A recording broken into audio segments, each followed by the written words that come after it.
purpose of Enlightenment intensives was for people to have a direct conscious experience of the truth. The same as what was the purpose of all spiritual traditions from the past of awakening. And the difference is that this person who developed this technology was bringing the meditation, who am I, into the field of relationship. So right now, already there's something unique about bringing this inquiry into the field of relationship.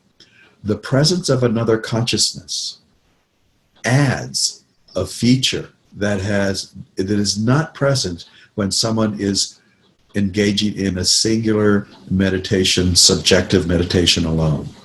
This feature is unique and powerful, the relational field. And there have been, I remember one man who was American who has been to lived in Japan, lived in a Zen monastery for 15 years, did meditation, never had this experience. And then he comes to the Enlightenment Intensive and he had an enlightenment experience.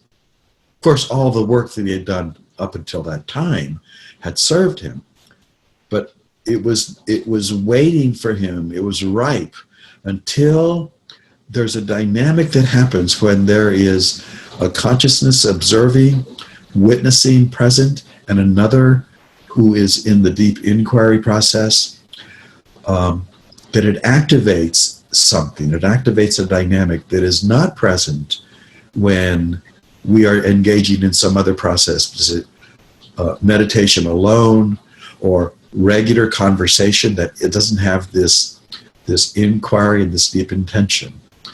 And it reminds me of this biblical quote from the Bible, a Bible quote, where Christ said, "Where two or more are gathered in my name, there I am."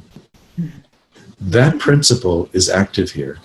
In my name, meaning not in the name of Jesus Christ, but in the name of the truth, but in the name of love, in the name of formless presence. There's a principle, I think, that is articulated when two or more are gathered in my name, when two or more are sitting present with one another with the intention of coming to the fullness of full presence and awakening and aliveness, then that invokes the emergence of this something that emerges. Awakening, fuller aliveness, fuller direct awareness, all of these, joy. So there's something in this that I've been aware of for many, many years, and of course is confirmed or accentuated in this Dyad work.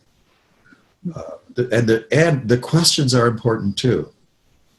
The nature of the questions, to the extent that I think they are somehow aligned in many varied ways with this whole principle of what I am about is living my true nature, living in freedom, living in joy, and liberating myself from the mind, liberating myself from fear, all the survival mechanisms and strategies that the mind creates, the liberation from the mind to live in our truest state. So all the questions, I think, serve this in many different ways. So those are just some thoughts that I have around this thing that I think you were talking about, this something unique here. I use the word unique, or it's something.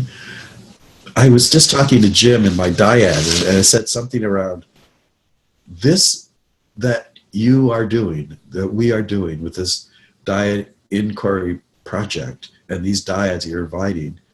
It's an open secret now. Mm-hmm. Mm-hmm. I like that. Yeah.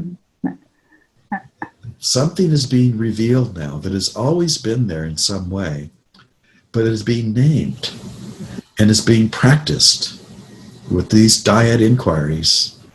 So it's no longer a secret. We are revealing it. And whether or not or how it's going to manifest is not up to us.